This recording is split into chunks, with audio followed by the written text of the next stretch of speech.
wa ala kulli niyatin shalihah wa ila hadratin nabiyil mustafa rasulillah sallallahu alaihi wasallam. Al-Fatihah.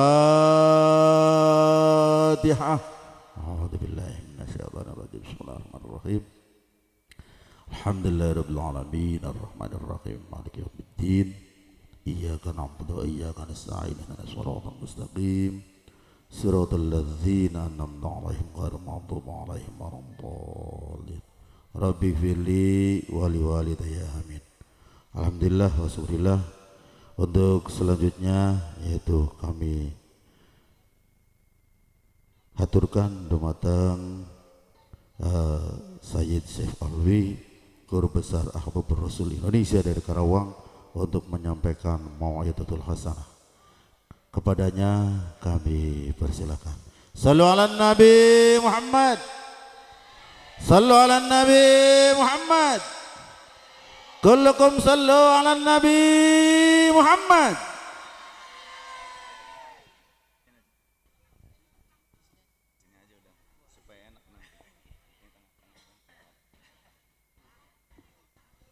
Assalamualaikum warahmatullahi wabarakatuh. Nah, kalau sound systemnya enak gini semangat saya.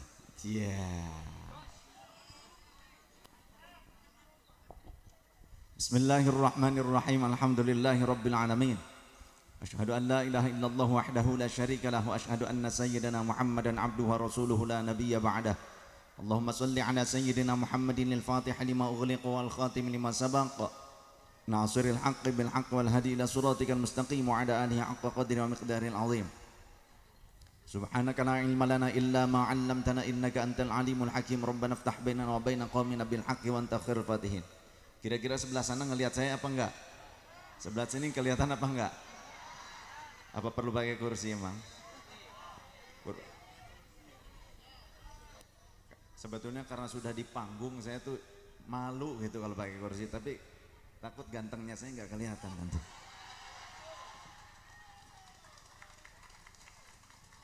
Mohon maaf ya, mohon maaf. Nanti kalau sampai rumah ibu nanti nggak bisa nengok gitu kan, gini aja gitu. Ini poro yai, poro sepuh, mohon maaf saya di atas, mohon maaf. Supaya kelihatan aja gampang, nanti kalau ada yang kalau ada yang ngantuk gampang saya lempar tongkatnya gitu kan. Kesenengan banget dilempar tongkat. Waduh ya Allah.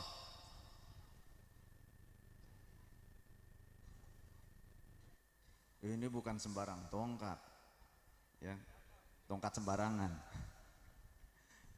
Sallu ala Nabi Muhammad.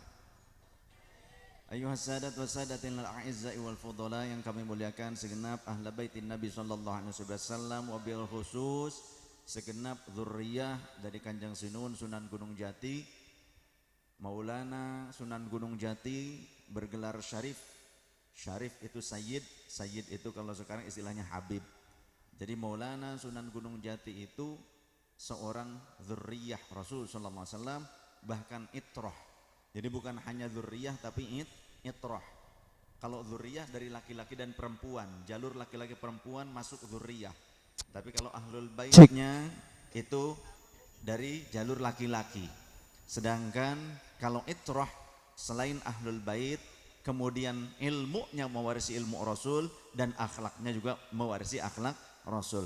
Maka Kanjeng Sinun itu merupakan itrahnya Rasul, yang kata Rasul, taraktu fikum tsaqalain. Aku meninggalkan bagi kalian dua perkara yang sangat agung. Lan tadillu, tidak akan kalian tersesat selama kalian memegang kedua hal tersebut. Sepeninggalku apa? Kitab Allah. Aku telah meninggalkan kitab Allah kepada kalian, Al-Quran, sebagai guidance hidup kita. Kemudian wa itrati ahla baiti, dan itrahku dari kalangan ahlul baitku. Oleh karenanya berpegang teguh terus dengan ajaran Kanjeng Sinun Sunan Gunung Jati. Mudah-mudahan masuk ke dalam kategori kalimat akhir dari hadis tersebut, la yatafarraqa hatta yarida alayyal hawdah. Keduanya yakni Al-Quran dan itrahku dari kalangan ahlul baitku tidak akan pernah berpisah hingga kelak akan berkumpul kembali kepadaku, datang berkumpul kepadaku nanti di telagaku. Mugo-mugo ingkang mahabbah datang Kanjeng Sunan Gunung Jati, yang biasa terus mengikuti petatah petitih beliau, yang mengikuti nasihat dan ajaran beliau, yang tetap menjaga syariat, jangan sampai disimpang siurkan ajaran beliau yang sebenar-benarnya, tetap berpegang teguh pada syariat. Maka insya Allah siapapun yang mahabbah dan mengikuti ajaran beliau, mudah-mudahan nanti kumpul dumateng Kanjeng Rasul sallallahu alaihi wasallam teng Telaga Kautsar. Amin. Yang kami muliakan segenap para muallim wal muallimah, para guru yang dirahmati Allah, para yai wabil khusus sahibul bait, sahibul fadilah, yang mudah-mudahan beliau sekeluarga diberikan rahmat yang berlimpah dari Allah, keberkahan, dan juga keluarga serta zuriatnya dijadikan orang-orang yang alim wal alimah, yang soleh was solehah, dan segenap yang hadir pada saat ini, para munsyid, tim hadrah, segenap tokoh pemerintah, tokoh masyarakat, teman-teman TNI, Polri, dan yang tak lupa saya banggakan sahabat-sahabat para muharrik, para pejuang NU, muslimat NU, GP Ansor, Banser, Fatayat, IPPNU, IPNU, Pergunu, Pagar Nusa, Les Bumi, JRA, pokoknya semacamnya itulah, pokoknya semuanya, semua banom-banom NU semuanya hadir, entah itu menungso, entah itu demit KB insyaallah, yang NU insyaallah mudah-mudahan barokah. Ya, emangnya gitu ada NU yang masuk kategori demit? Oh, ada, ya, NU. Jadi kalau orang NU, kalau pokoknya kaum Nahdiyin itu bukan hanya dari kalangan manusia, dari kalangan demit juga ada. NU itu bahkan dari yang sujud, ya, dari yang sajadah sampai yang haram jadah itu ada di NU. Ya, kalau yang sajadah ya kiai-kiai, ya, ulama-ulama. Yang haram jadah mana? Itu kan dulu waktu pembangunan jembatan Suramadu dari Surabaya sampai ke Madura, itu kan ada yang nyolongin besinya, baut-baut yang segede gini itu, ya, klaim-klaim itu pada hilang. Pas ditangkap sama polisi, ditanya, sudah dilepaskan gitu kan, kemudian ditangkap lagi, sudah keluar, ditangkap sampai 3 kali. Itu polisi sampai kesel, sampai gedek. Polisi itu sampai gedek, ini iki maning wonge. Cung, siraku agamanya apa? Ya, kamu tuh agamanya apa itu? Dijawabnya, agama kulo NU. Jadi yang maling besi-besi di Suramadu itu pas ditanya agama, jawabannya NU. Jadi itu yang saya sebut, NU itu dari mulai sajadah sampai haram jadah ada.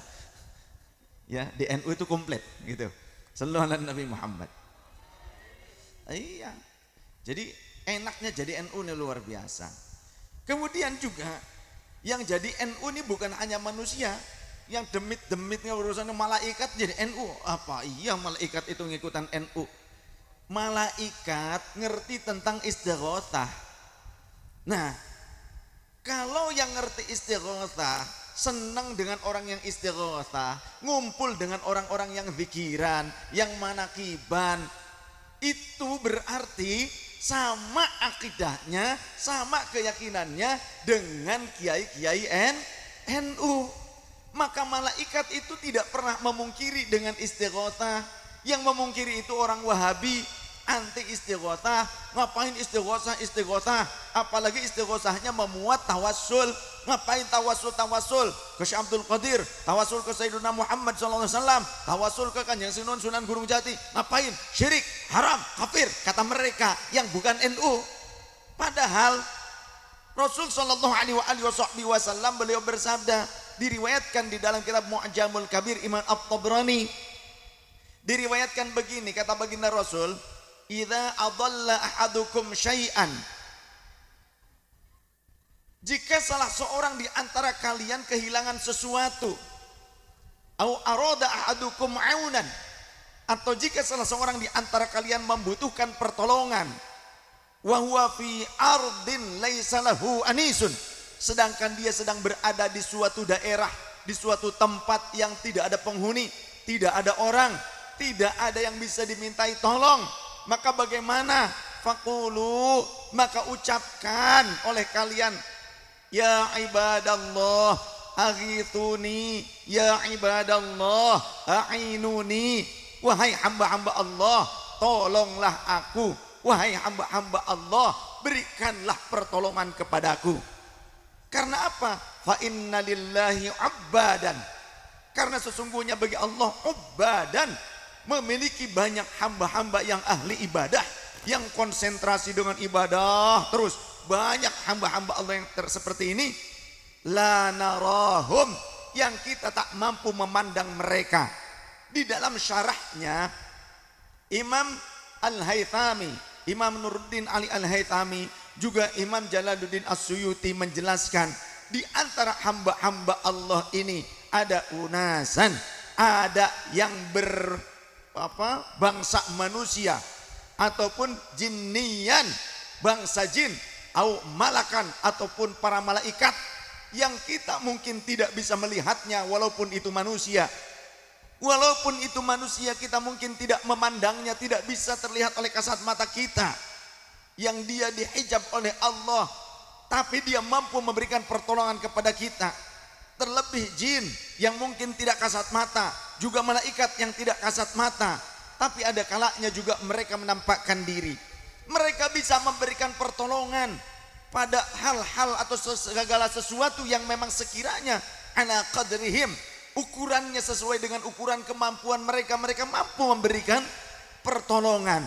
Jadi beristighatsah, bahkan dengan redaksi tawassul, ini dibenarkan oleh Allah Subhanahu wa taala dan Rasulullah sallallahu alaihi wasallam, sebagaimana di dalam kitab Manaqib ada riwayat, di antaranya ada kitab Manaqib Lujainuddani, ada Jawahirul Ma'ani, dan macam-macam, pokoknya banyak. Ada riwayat seorang wanita yang cantik jelita, dalam kesendiriannya ternyata dia itu mau wudu. Ketika mau wudu, ada laki-laki yang jahat akan memperkosa dia. Terus dipaksa, dia meronta-meronta, akan tetapi tenaga wanita itu tidak sebesar tenaga laki-laki yang buaya, sehingga hampir-hampir dia diperkosa si perempuan tersebut. Pada saat dia sudah terpepet, kepentok, sudah tak mampu melawan, wanita itu berkata, "Ya Sayyidah Syekh Abdul Qadir, wahai Sayyidi Syekh Abdul Qadir, agifni, agifni, agifni. Wahai Syekh Abdul Qadir, tolonglah aku, tolonglah aku, tolonglah aku." Pada saat yang bersamaan, Syekh Abdul Qadir mendengar suara tersebut. Pada saat itu Syekh Abdul Qadir mengambil sendalnya. Mengambil sendalnya, kemudian dilemparkan ke suatu arah. Ternyata sendal itu sampai kepada laki-laki yang akan memperkosa di tempat yang sangat jauh. Sendalnya Syekh Abdul Qadir itu melayang ke tempat yang sangat jauh, yang tidak terlihat oleh jangkauan mata, artinya sangat jauh, beda tempat. Kalau kita mau beda kota, beda kabupaten. Tapi itu sendal sampai kepada laki-laki yang akan memperkosa itu, sampai lelaki itu pun mati. Anak uang dilempar sendal sampai mati. Ya, hebatnya Syekh Abdul Qadir. Jadi sampai, mana mungkin bisa seperti itu. Coba lemparkan sendal, gak mungkin sejauh itu dan membuat orang itu mati. Itu orang yang mengingkari dalilnya seperti itu kan. Responnya seperti itu, orang yang pengingkar seperti orang-orang Wahabi di luar NU lah, di luar Ahlus Sunnah wal Jamaah. Mana dalilnya? Mereka selalu minta dalil. Baik, kalau mau dalil, ada di dalam hadis qudsi, diriwayatkan di dalam Sahihul Bukhari bi isnadin sahihain, dengan sanad yang sahih. Kata Allah Subhanahu wa taala, "Man adali waliyan faqad adzantuhu bil harbi." Siapa yang menyakiti waliku, maka aku kobarkan peperangan kepada mereka. Wa ma yazalu 'abdi yataqarrabu ilayya ahabbu ilayya mimma aftaradtu alaihi. Tidaklah seorang hamba mendekatkan diri kepadaku dengan sesuatu yang lebih aku cintai ketimbang apa yang telah aku fardukan, apa yang telah aku wajibkan kepada mereka. Jadi amalan yang paling Allah ridhoi, amalan yang paling Allah cinta, amalan yang paling Allah senangi adalah apa yang diwajibkan oleh Allah kepada kita. Wala yazalu 'abdi yataqarrabu ilayya bin nawafili. Dan ketika hambaku tak henti-hentinya mengamalkan yang sunnah, menambahkan yang sunnah dari amal yang fardu'nya, maka tiada lain kecuali hatta uhibbahu, aku akan mencintainya. Hatta idza ahbabtuhu, sehingga jika aku telah menjadikannya sebagai kekasih, kuntu sam'ahu alladhi yasma'u bih, maka aku akan menjadi pendengarannya di mana ia mampu mendengar sesuatu yang tidak mampu didengar oleh telinga pada umumnya. Wa basarahu alladhi yubsiru bih, dan aku akan menjadi pandangannya di mana ia mampu memandang sesuatu yang tidak bisa dipandang oleh mata pada umumnya, oleh kasat mata kita.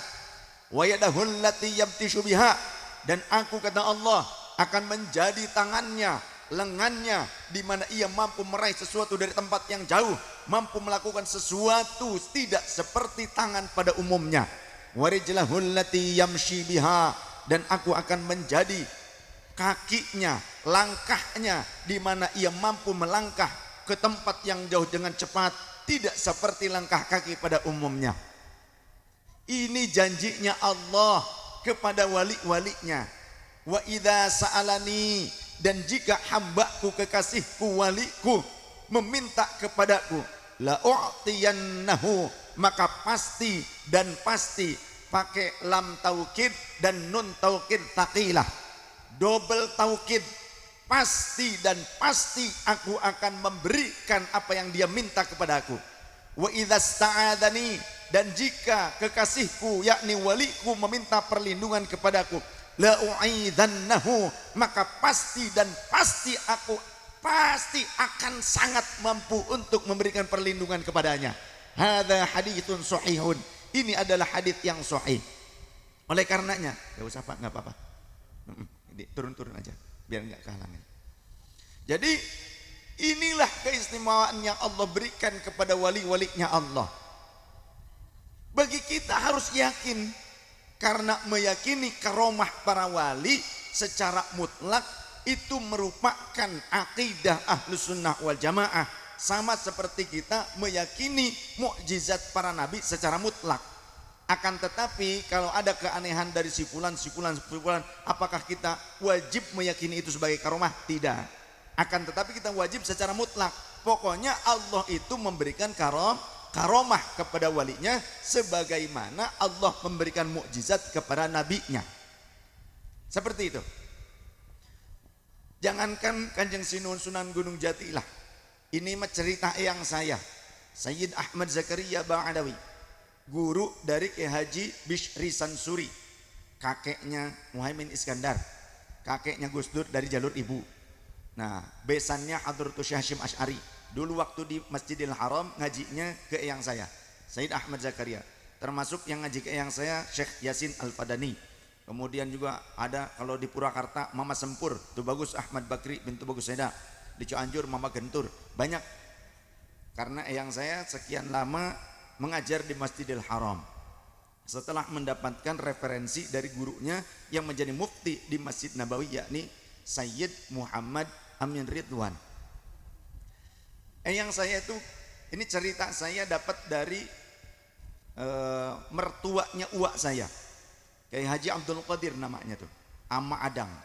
Ketika saya masih kecil, masih belia, diceritai oleh Ama Adang. Dulu katanya Ama Adang itu pernah mondok di eyang saya masih kecil.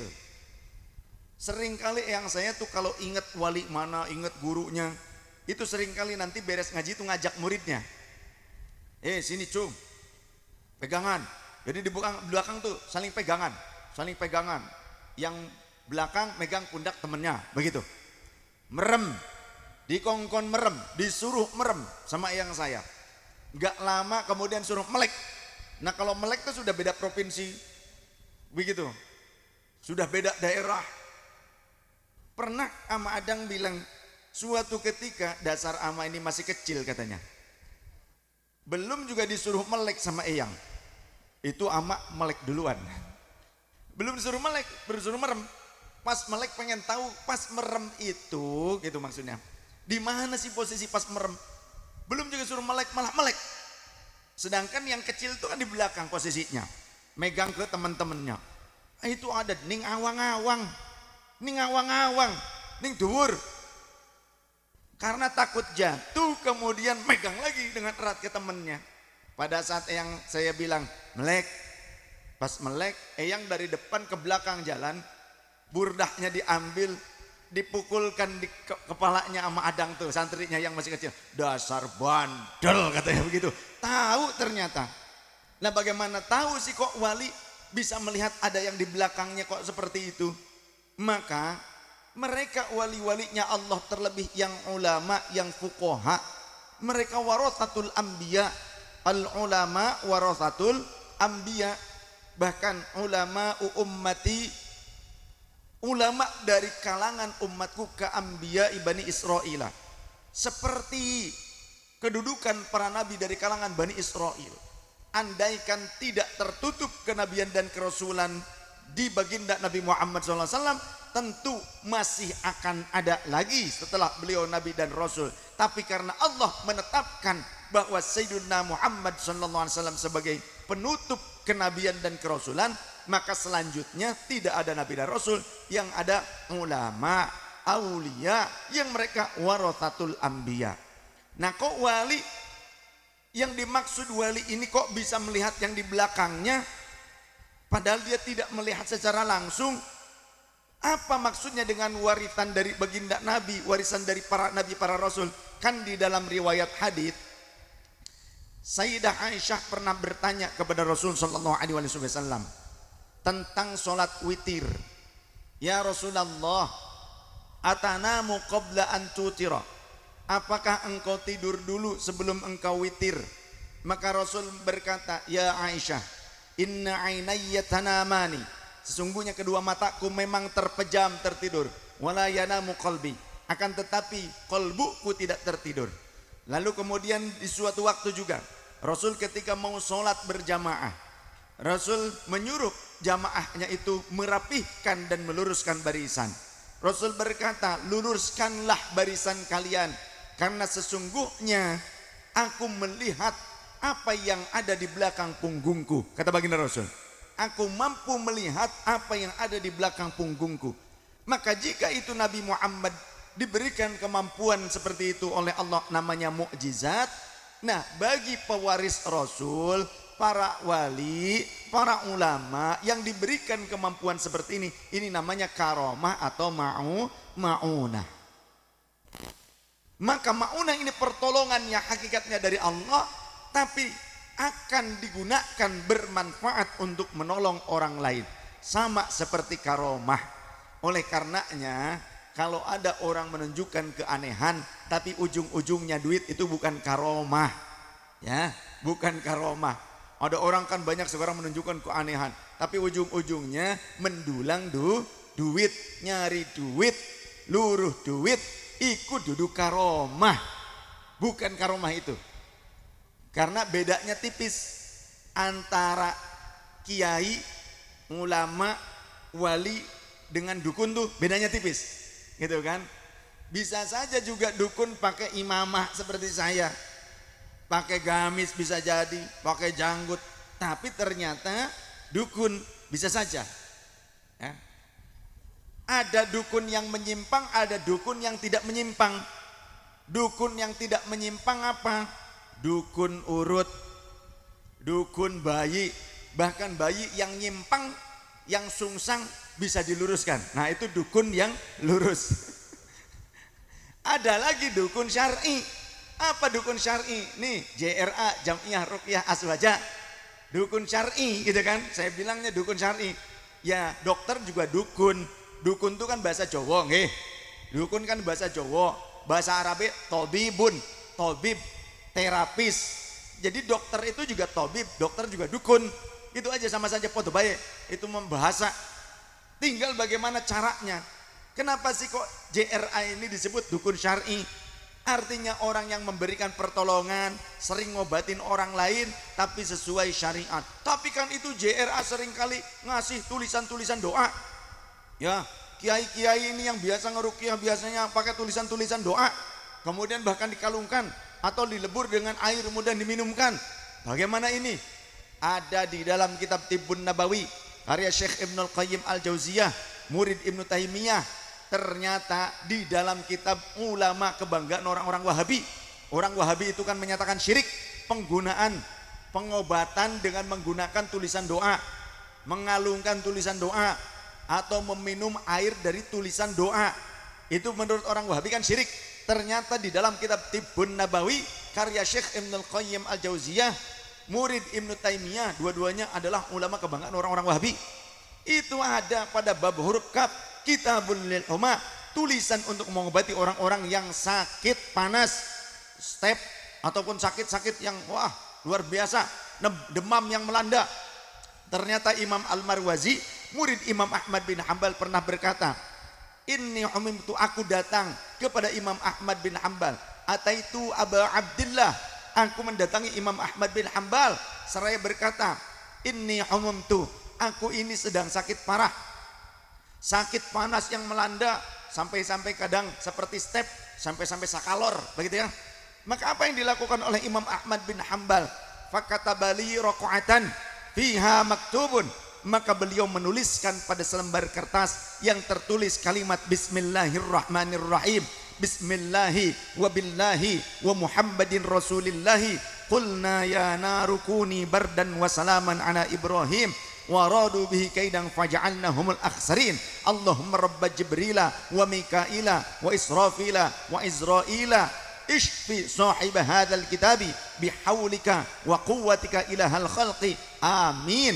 Kalimatnya ada kalimat bismillahi dengan wasilah asma Allah, wabillahi dan dengan haknya Allah, dengan kuasanya Allah, wabi Muhammadin Rasulillah dan dengan syafaat Nabi Muhammad Rasulillah sallallahu alaihi wasallam. Ada petikan ayat, qulna ya narukuni bardan wa salaman ala Ibrahim wa radu bihi kaidan faj'alnahumul akhsarin. Kemudian Allahumma rabba Jibril wa Mikaila wa Israfil wa Izraila, ishfi sahib hadzal kitab, sembuhkanlah orang yang membawa tulisan ini ya Allah, bihaulika wa quwwatika ilahal khalqi, amin. Itu kalimat tawassul yang dituliskan oleh Imam Ahmad bin Hambal pada secari kertas, kemudian dikalungkan oleh Imam Ahmad kepada Imam Al-Marwazi. Nah, ini boleh, tidak masalah di dalam kitab orang-orang di dalam kitab karya ulama yang dibanggakan oleh orang Wahabi yang selalu bilang syirik, kafir lah, haram lah. Ada ternyata. Yang terpenting kalau bawa tulisan tersebut jangan dibawa ke toilet. Ya, seperti orang yang dulu bengen ana sing demo kah? Wah, demo judulnya bela kalimatut tauhid, tapi pada saat demo bela kalimatut tauhid pakai kaos bertuliskan la ilaha illallah Muhammad Rasulullah, pakai topi bertuliskan la ilaha illallah Muhammad Rasulullah, pakai rompi bertuliskan la ilaha illallah Muhammad Rasulullah. Ngantri pundi ngantri nek teng toilet, ajeng teng toilet arep napa sih? Ngising. Itu membela apa menghina? Membela apa menghina? Boleh tidak bawa tulisan la ilaha illallah Muhammad Rasulullah ke toilet? Boleh nggak pakai baju tulisan la ilaha illallah Rasulullah ngising? Boleh tidak? Anak uang endi? Ini. Anak uang endi? Anak uangnya beli Melayu. Tak cocok ndek sesira.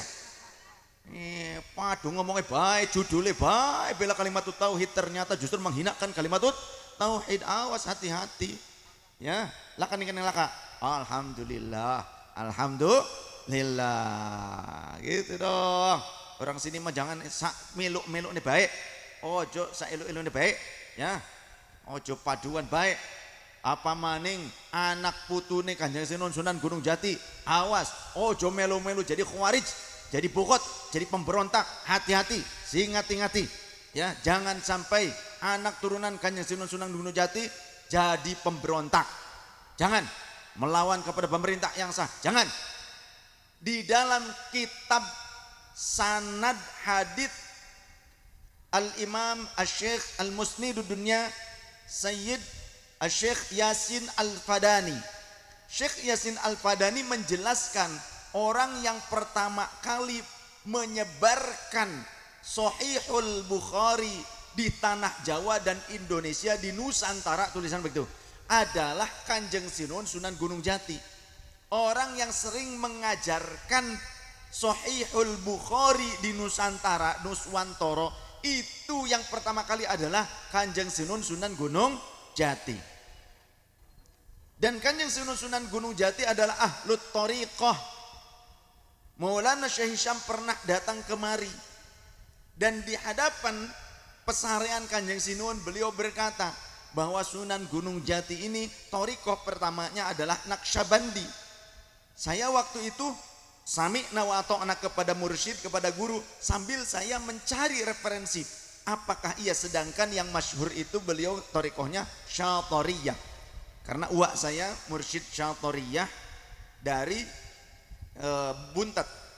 Jadi beliau mendapatkan kemursyidannya dari Buntet, dari Ki Haji Mustahdi Abbas. Jadi Ki Haji Mustahdi Abbas mursyid thariqah Syatoriyah. Kemudian diangkat juga salah satunya muridnya, yakni Ki Haji Suyuti Maksudi, masih kerabat saya. Itu juga jadi mursyid. Dulu pengurus Jatman di Jawa Barat. Nah, yang saya tahu yang masyhurnya itu kan itu Syatoriyah, termasuk di Keraton, di Buntet, di mana di Benda juga Syatoriyah. Ternyata setelah sekian tahun, baru 1 tahunan lah, baru 1 tahunan saya mendapatkan skenan. Saya mendapatkan foto tulisan tangan Kanjeng Sunan Gunung Jati, tulisan tangannya, kitabnya, tapi nggak ada di Indonesia, adanya di mana? Di Belanda. Jadi diambil oleh Belanda dulu. Jadi tulisan tangan Kanjeng Sunan Gunung Jati menyatakan thariqah yang pertama kali beliau pegang dan terus dipegang itu adalah thariqah Naqsyabandiyah. Syekh Hisham kok tahu? Maka wali dengan wali walaupun beda alam itu bisa komunikasi. Apakah wali yang sudah meninggal itu mereka masih bisa berkomunikasi dengan yang masih hidup? Secara umum jangankan wali, orang yang telah wafat bisa komunikasi dengan orang yang masih hidup.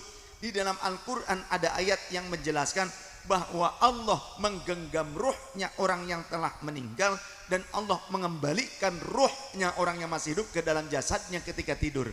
Orang yang tidur, rowannya keluar, bisa ketemu. Makanya ruh manusia itu ada beberapa.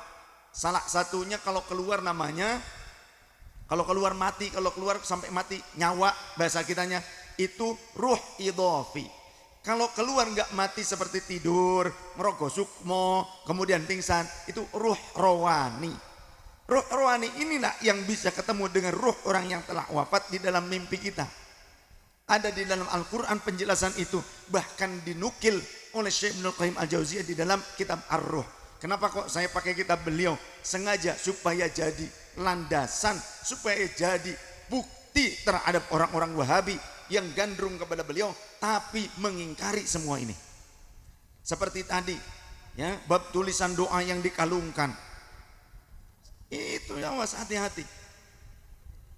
Itulah wali, bisa mendengar, dibantu oleh Allah, pendengarannya itu mampu mendengar sesuatu yang tidak bisa didengar oleh telinga seperti kita. Pandangan matanya mampu memandang sesuatu yang tidak bisa dipandang oleh mata seperti kita. Dan mereka para wali-walinya Allah seperti Syekh Syarif Hidayatullah, Sayyidi Syekh Abdul Qadir Al-Jalaini, terlebih Rasulullah SAW masih bisa memberikan syafaat. Mana buktinya? Thalathun yashfa'u yaumal qiyamati, kata Rasul. Pada hari kiamat orang-orang itu di masa pekewuh masing-masing menyelamatkan diri. Bahkan kalau ibu yang sedang menyusui, hatta radha'ah, walaupun seorang wanita yang sedang menyusui itu akan meninggalkan anak-anaknya, tidak peduli kepada yang lain, hanya peduli pada dirinya sendiri. Tapi pada hari kiamat masih ada 3 kelompok yang peduli kepada orang lain. Siapa? Al-Anbiya, yang pertama para nabi, wal ulama, yang kedua para ulama, wasyuhada, yang ketiga orang-orang yang mati syahid. Kalau kiamat sing pekewuh kaya mengkonon, masing-masing menyelamatkan diri, ya, hanya dirinya sendiri saja yang dipedulikan. Tapi bagaimana dengan sekarang? Tentu lebih mampu lagi dibandingkan mereka dalam keadaan kiamat. Betul? Ya. Betul tidak? Biasa tawasulan toh?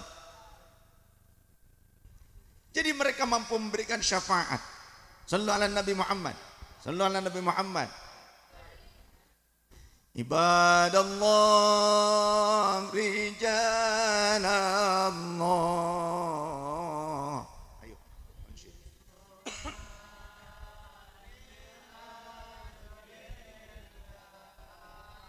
Munsyid ya. Mik. Unana lillah. سنحظى بفضل الله عباد الله رجال الله أغثنا لأجل الله وكونوا عوننا لله عسى نحظى بفضل الله سألناكم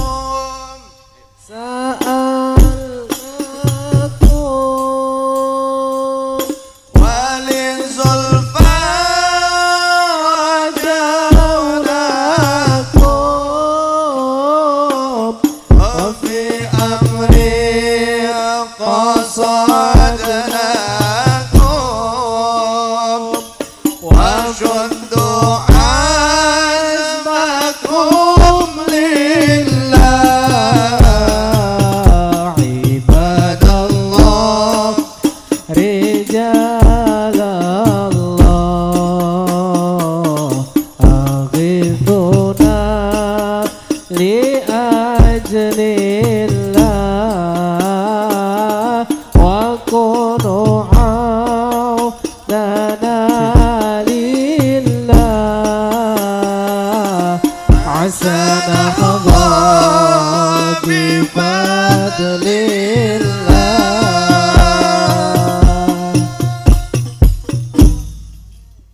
Sallallahu Nabi Muhammad.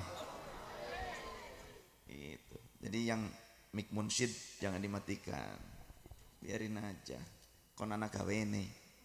Aja nang bae. Ojo sampai tiktokan. Masya Allah, generasi tiktok ternyata. Tapi suarane mantep ya, mantep teman. Insyaallah tak gowo teng Korea ya.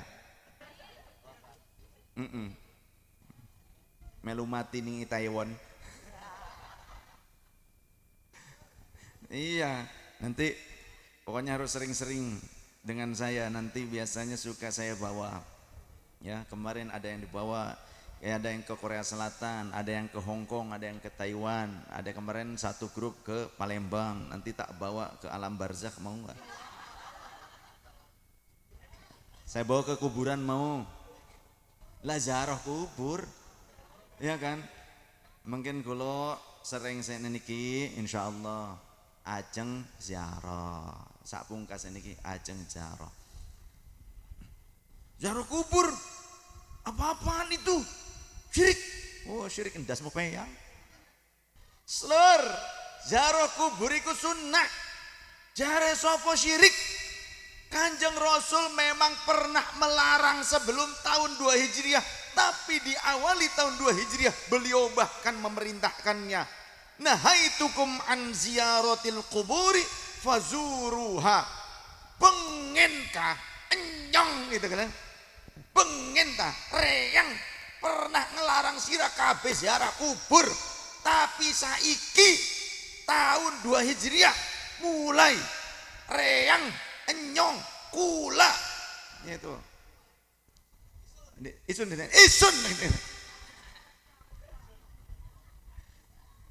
aduh, saya di Korea aja dimintanya ngapak, di Korea ngaji Bib ngapak bae sih, Bib ngapak bae sih. Ya Allah gitu. Di Taiwan akeh wong Cirebon. Ya, Masya Allah. Di Hong Kong akeh wong Cirebon. Ya Allah, alhamdulillah. Dulur nyong ning endi-endi, engko maning ning akhirat akeh wong Cirebon. Nah. Ya iya akeh dulur. Di akhirat mudah-mudahan dudu ning nerakane. Tapi bagianan ana sing di laundry, ya. Bagianan ana sing di laundry di neraka. Ojo wedi selagine kita ning dunia masih demen ngaji bareng-bareng ning jamiah. Napa niki? Majelis Istighosah wal Manaqib. Ning majelis wong NU. Ya, jangan takut selama kita ngasih ngumpul dengan para kiai, dengan guru-guru kita, dengan sesama ahlus sunnah wal jamaah, karena mereka yakin akan ada yang diberikan kesempatan memberikan syafaat kepada temannya. Ada di dalam kitab hadis Sunan Ibnu Majah nomor hadis 60. Senomor-nomornya. Bokatan Arab dipasangi. Wih, ojo slur. Man pasang togel bae sira. Haram. Ojo sampai tembusin 60-nya. Ya Allah. Das lu peyang, Lur. Ya Allah. Gaskeun. Masuk mereka. Jadi di dalam kitab Sunan Ibnu Majah Rasul pernah bilang nanti di akhirat akan ada orang-orang mukmin yang mereka itu berdialog dengan Allah Ta'ala. Ketika ada orang mukmin yang lebih dulu dimasukkan ke dalam surga, mereka itu rindu teman-temannya. Mereka akan berkata, ya Rabbi, wahai Tuhanku, adkhaltana ilal jannati wa adkhaltahum ilan nar. Kau masukkan kami ke dalam surga, namun kenapa kau masukkan teman-teman kami ke dalam neraka?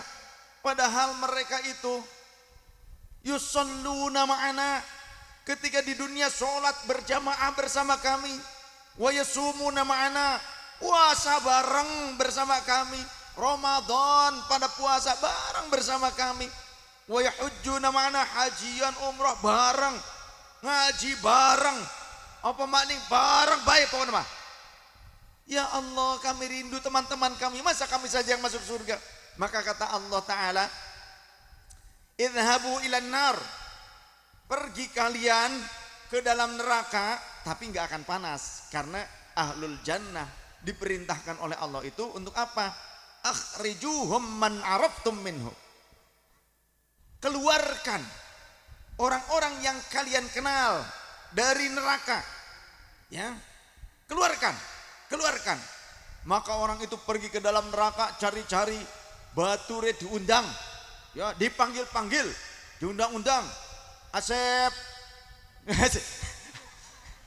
maaf. Gitu kan. Udin, itu kan, gitu. Ica, Andi Ica, gitu. Ini mah contoh, mudah-mudahan enggak itu yang disebutkan oleh ahlul jannah semua insyaallah. Amin. Mudah-mudahan cepat masuk surganya, amin. Beneran yakin? Untuk masuk surga apa dulu dong? Kudu mati. Nah, mendingan pengen cepat masuk surga apa mendingan nanti terakhir? Mendingan cepat masuk surga apa mendingan nanti terakhir? Bu jawab. Ada yang mau cepat masuk surga ngacung? Yang mau terakhir? Yang bingung ngacung? Akeh wong bingung kabeh ya. Ya.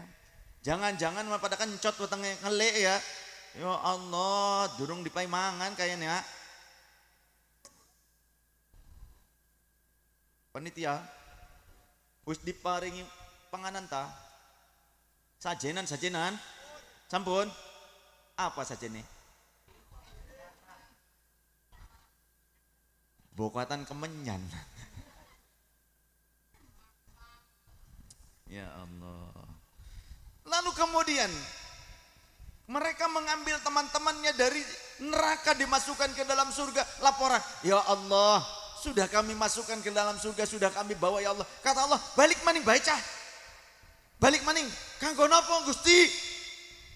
Coba cari teman-temanmu yang lain. Barangkali ada yang masih memiliki keimanan walaupun sebesar koin dirham. Balik maning, digulati, ketemu.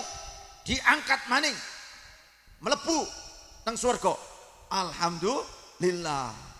Kemudian ya Allah laporan, sudah kami masukkan ke dalam surga ya Allah, sudah kami ambil. Kata Allah, balik maning waicah, balik maning.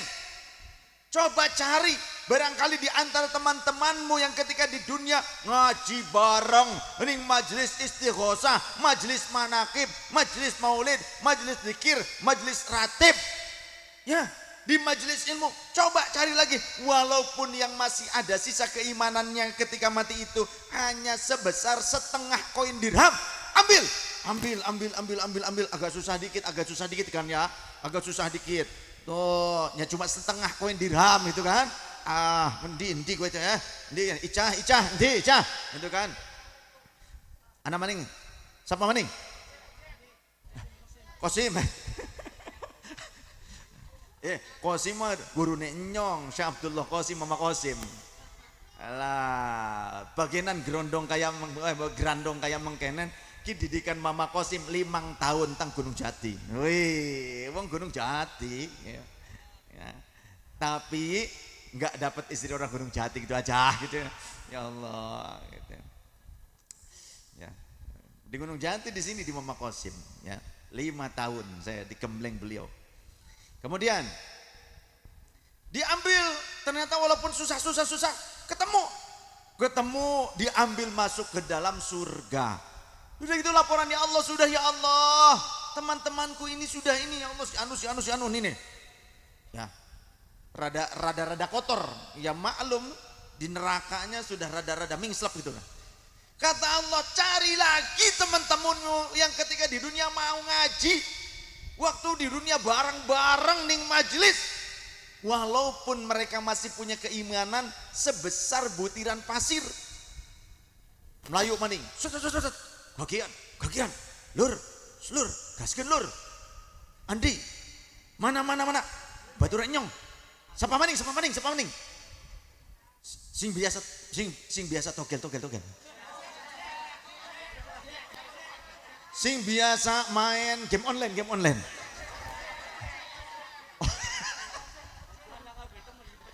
Ya Allah, sing ditunjuk wong pada bae wong kecan siji. Alang kemani apa sing sejen? Lah ya Allah. Langganan. Tapi depan ngaji.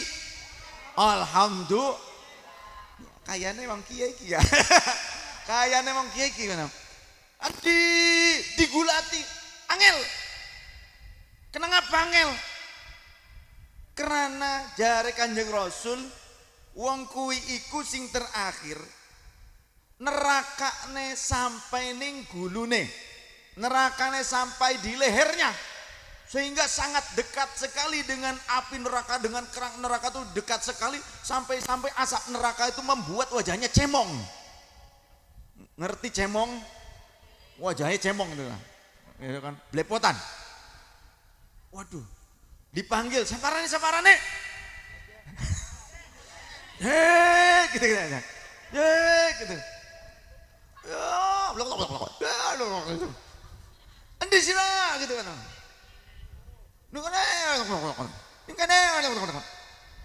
Radangel.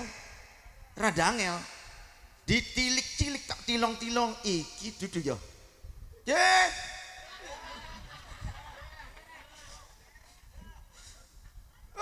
Gitu.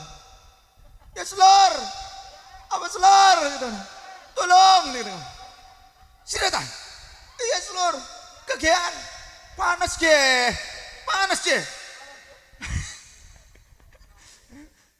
Jaluk tulung.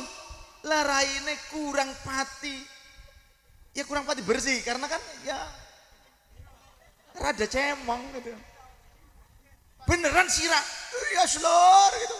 Tolong gitu. Ya akhirnya ditulungi. Digawa ning mlebu ning swarga. Alhamdulillah, barokahe bareng-bareng melu ngaji, melu istighosah, melu sholat jamaah, melu kebaikan-kebaikan, manakiban, muludan. Arab nyebute muludan, Arab maulidan, foto baik. Mulud iku wong sing dilahiraken. Maulud asale saking kata maulud. Jadi maulud itu maknanya adalah bayi yang dilahirkan. Sedangkan kalau maulid maknanya bisa isim zaman atau isim makan. Artinya bisa waktu kelahirannya ataupun tempat kelahiran. Itu maulid. Kalau maulud adalah bayi yang dilahirkan.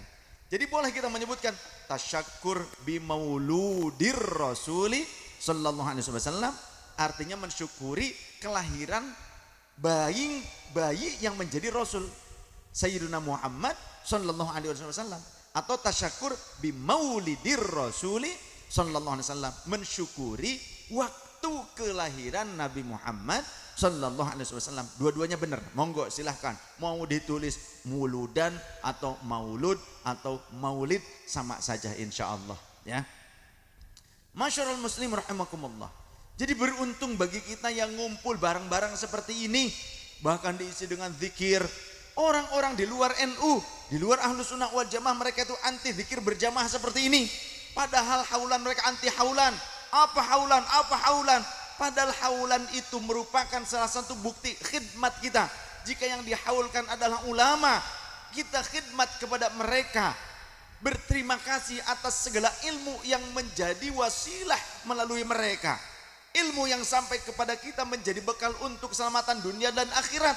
Jika yang dihaulkan adalah orang tua kita, maka berarti kita melaksanakan birrul walidain, karena isi haul tiada lain kecuali doa, zikir, bacaan Al-Quran, sholawat yang dihadiahkan kepada mereka.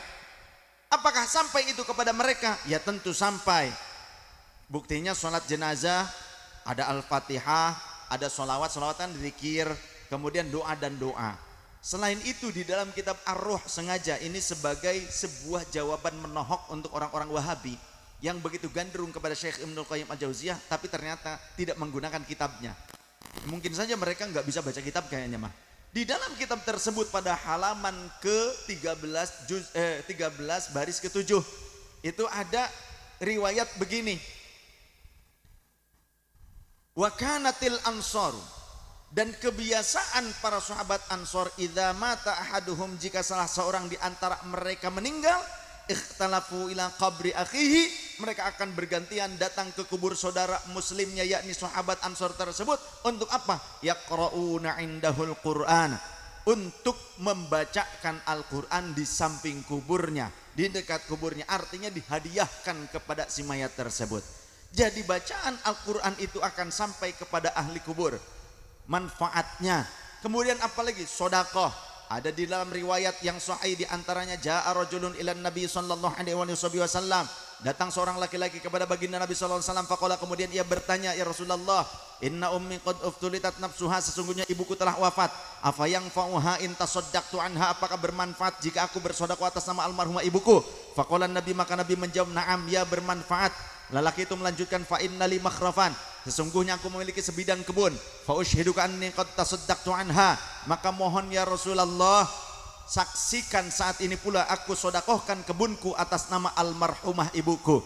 Hadza haditsun sahihun, ini hadits yang sahih. Maka beruntung bagi kita orang-orang NU yang tetap kita berpegang teguh pada akidah Ahlus Sunnah wal Jamaah, melu dumateng Kanjeng Rasul sallallahu alaihi wasallam. Ketika kita meninggal, anak-anak kita senantiasa dibawa ke pengajian, dididik dengan Ahlus Sunnah wal Jamaah, tetap jadi wong NU. Pada saat kita meninggal, insya Allah anak-anak kita bukan rebutan harta, yang ada mensodakohkan hartanya, walaupun itu harta milik dia, terlebih harta tinggalan kita, bersodakoh atas nama kita.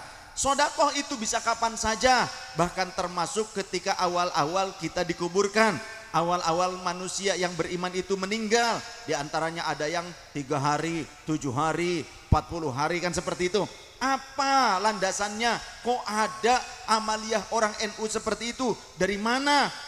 Bukankah itu ngikutin kebiasaan orang Hindu? Saya seringkali, termasuk saya kalau di keraton, saya ngaji tausiah yang hadirnya itu tokoh lintas agama. Ada pendeta-pendeta, ada dari Katolik, dari Nasrani, kemudian juga ada dari Hindu, dari Buddha, Konghucu, kabeh hadir kabeh. Ya, pada saat saya doa nangis, mereka ikut nangis, gak tahu saya mereka itu ngerti apa enggak. Pokoknya saya ilu-ilune baik gitu kan. Saya ilu-ilune baik. Itu padu melu baik.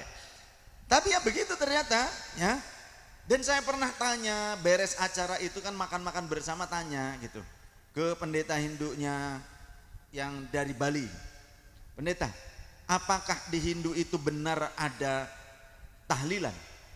Karena tahlilan apa Bib katanya? Yaitu yang la ilaha illallah, la ilaha illallah. Bukankah itu amalan orang Islam? Iya sih, tapi ada orang yang menuduh kami mengikuti Hindu katanya. Apakah iya orang Hindu itu tahlilan? Ya enggak mungkin kami tahlilan, itu kan amalan orang Islam katanya gitu kan. La ilaha illallah. Nah iya, oh ada yang begitu. Iya, bahkan mereka ngaku Islam juga menuduh kita itu telah kafir karena kami tahlilan. Kami melakukan bid'ahan katanya, ngikutan orang-orang Hindu. Nggak ada di Hindu, nggak ada. Tuh orang Hindunya aja jawab. Nah kok sekarang ada orang ngaku Islam tapi anti tahlilan, bahkan menuduh kita tahlilan itu ngikut Hindu. Nah ini nggak masuk akal. Bahkan menyebutkan orang yang tahlilan itu akan masuk neraka. Sedangkan Rasulullah bilang, man qala la ilaha illallah dakhalal jannah. Siapa orang yang mengucapkan la ilaha illallah walaupun seumur hidup sekali, dan tidak murtad sampai meninggalnya, walaupun seumur hidup sekali, kadang banyak maksiat, ya insya Allah tetap dipastikan masuk surga, tapi ya di laundry dulu di neraka. Tapi nanti masuk surga, gitu kan? Di laundry dulu supaya apa? Supaya bersih. Mau nggak dibersihkan? Mau dibersihkan? Masuk neraka. Tapi orang Wahabi bilang, masa orang yang mengucapkan la ilaha illallah dengan memperbanyaknya itu akan masuk neraka? Kan aneh, jomplang, berbeda dengan Rasulullah. Rasulullah bilang masuk surga, orang Wahabi bilang masuk neraka. Tapi orang Wahabi selalu pengakuannya kembali pada Al-Quran dan Sunnah, membela Al-Quran dan Sunnah. Awas, hati-hati, di akhir zaman banyak orang-orang yang ngaku bela Al-Quran Sunnah, bela agama, tapi ternyata justru menghinakan agama itu sendiri. Betul? Merusak agama itu sendiri. Hati-hati, singati-ngati selur. Masuk Paiko. Gaskeun. Aduh, rame ya masuk. Jangan-jangan ini super bola kayaknya. Yang kemarin selamat dari Kanjuruhan ya. Atau ini demitnya yang kemarin di Kanjuruhan, jangan-jangan ini hadir di sini. Enggak apa-apa. Pul, kumpul kabeh, pul. Si menungso demit kabeh enggak wis ora apa-apa, ya. Nah, kemudian gini, dari mana dong asalnya yang 3 hari 7 hari gitu kan? Ada di dalam kitab Al-Hawi lil Fatawa juz kedua karya Imam Jalaluddin As-Suyuti. Ada riwayat dari sahabat Umar Ibn Al-Khattab radhiyallahu an. Beliau berkata, annas sodaqota ba'da dafni. Sesungguhnya sodakoh setelah dikuburkannya si mayat orang yang muslim, maka yabqa thawabuha ila thalathati ayyamin. Pahalanya akan tetap mengalir kepada si mayat tersebut sampai 3 hari berikutnya. Was sodaqotu fit thalathati ayyamin. Dan sodakoh di 3 harinya itu, di 3 hari pertamanya, yabqa thawabuha ila sab'ati ayyamin. Akan tetap mengalir pahalanya kepada si mayat sampai 7 harinya. Was-shadaqatu fis sabi, dan sedekah di hari ke-7-nya yabqa ila 25 yauman, sampai ke hari ke-25-nya. Makanya ketika di Turki, saya di Turki itu kalau ada yang meninggal orang muslim itu bukan hanya 3 hari 7 hari saja, bukan hanya langsung jomplang loncat ke 4 hari, tapi di hari ke-25-nya pun orang Turki tahlilan.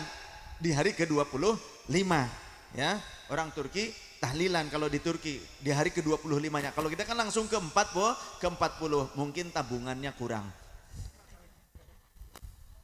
Nunggu panen.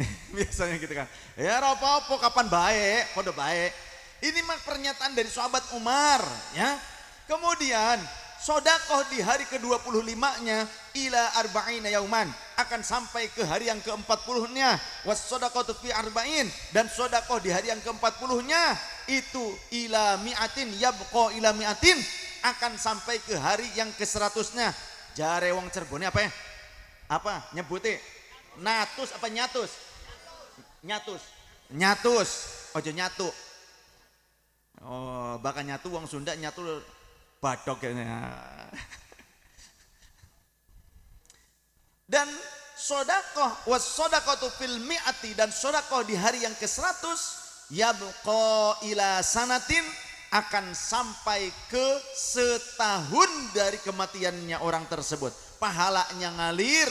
Was sodaqatu fis sanati, dan sodakoh di hari yang ke setahunnya, atau istilahnya pada saat haul. Haul itu kan pada saat tepung tahun. Yabqa ila alfi amin, akan terus mengalir pahalanya kepada si mayat sampai 1000 tahun yang akan datang sekalipun tetap akan terasa oleh si mayat.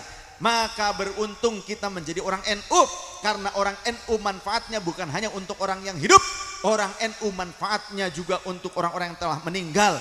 Maka terbukti jika ada orang yang telah meninggal sekalipun memberikan manfaat kepada orang yang masih hidup, bahkan seperti halnya orang NU yang meninggal ternyata ditahlilkan, maka manfaatnya juga dirasakan oleh orang yang masih hidup. Dapat apa? Berkat. Nggih. Nggih, terus nggih. Oli apa? Oli berkat. Apa maning ana wong NU sing keluargane jaluk dikhatamaken Al-Qur'an, diwoco Al-Qur'an, khataman Al-Qur'an. Itu mah mau di kuburannya ataupun di rumahnya, maka ini yang masih hidup dapat manfaatnya. Apa manfaatnya? Ada PKB. Apa PKB? Proyek kuburan baru. Iya kan? Khataman Quran, ngaji Quran 7 hari, 40 hari, ya kan? Kadang di kuburannya atau ada juga yang di rumahnya. Proyek kan? Makanya biasa nih kayak nih kedeleng rai ini nih. Ya ketenger lah ini. Sing biasa dongane, ya Allah nyuwun tetangga kula wonten ingkang modiar. Kenapa? Ini dompet sedang kosong ya. Jadi mendoakan orang mati gitu. Tapi wong NU gawe manfaat. Kadue wong kang masih urip maring wong kang masih urip. Orang NU walaupun sudah meninggal memberikan manfaat kepada orang yang masih hidup. Terlebih Kanjeng Sunan Gunung Jati, Wali Songo, mereka terlihat manfaatnya. Kalau kita bagaimana? Kita masih hidup saja boro-boro ngasih manfaat kepada orang lain. Untuk diri sendiri dan keluarga saja kadang kita tidak menjadi manfaat. Tapi wali-walinya Allah walaupun mereka telah intikal berpindah alam, buktinya mereka masih bisa memproses urusan ekonomi masyarakat. Betul? Itu hebatnya. Itu saja buktinya di mana mereka mampu memberikan syafaat dan manfaat kepada orang yang masih hidup. Berapa banyak perputaran uang yang ada di Gunung Jati, betul tidak? Apa maning? Bulan Mulut, bulan Rajab, bulan Muharram, Syuro. Biasanya akeh sing zarah, sing dagang pirang-pirang. Anak sing dagang nih Gunung Jati, anak akeh ya. Tiap dina duitnya oleh pirang.